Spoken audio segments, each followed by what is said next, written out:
Tatsunoko Production are currently celebrating the 30th anniversary of Kyatto Ninden Teyandee. While Tatsunoko has many classic properties under their belt, this is one that holds a special place for American fans, as it is the basis that the US series Samurai Pizza Cats was formed. Here's 5 things you need to know about this bizarre show.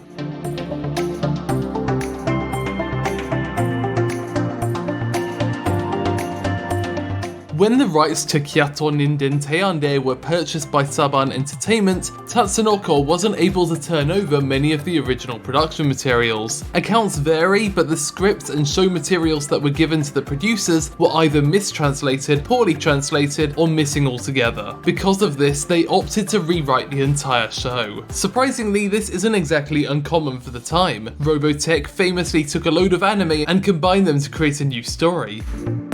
It wasn't just the dialogue, they were redoing the music as well. This was performed by Haim Saban and Shuki Levy, co-founders of the production company Saban Entertainment. Both men have histories in the music industry, and as a result have done the music for shows like Digimon, Dragon Ball Z, Tekkaman, and most of the early seasons of Power Rangers. Since the main part of these re-edits was audio, it makes sense that it was 2 composers who were in charge.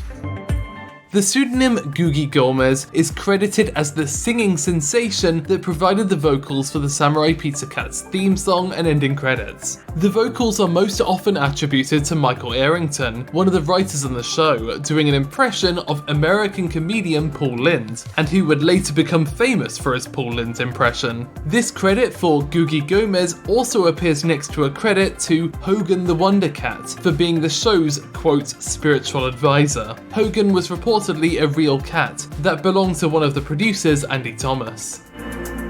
In 2008, Capcom released Tatsunoko vs Capcom Ultimate All-Stars, featuring the heroes of Capcom games squaring off against classic Tatsunoko anime characters. In an interview with Kotaku, producer Ryo Nitsuma explained that the Tatsunoko characters highest in demand were none other than the Samurai Pizza Cats. He was also interested in seeing them appear, but Capcom couldn't reach an agreement with Tatsunoko. When they asked why, the legendary studio were tight-lipped about their reasoning.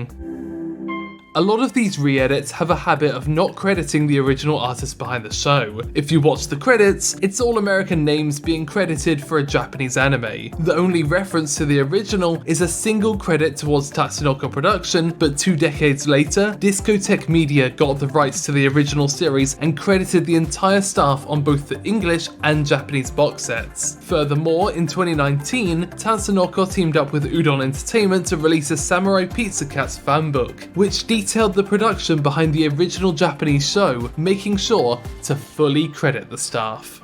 Thanks for watching OTAQUEST in Japan. Feel free to subscribe to find out more about the art and creation of Japanese pop culture.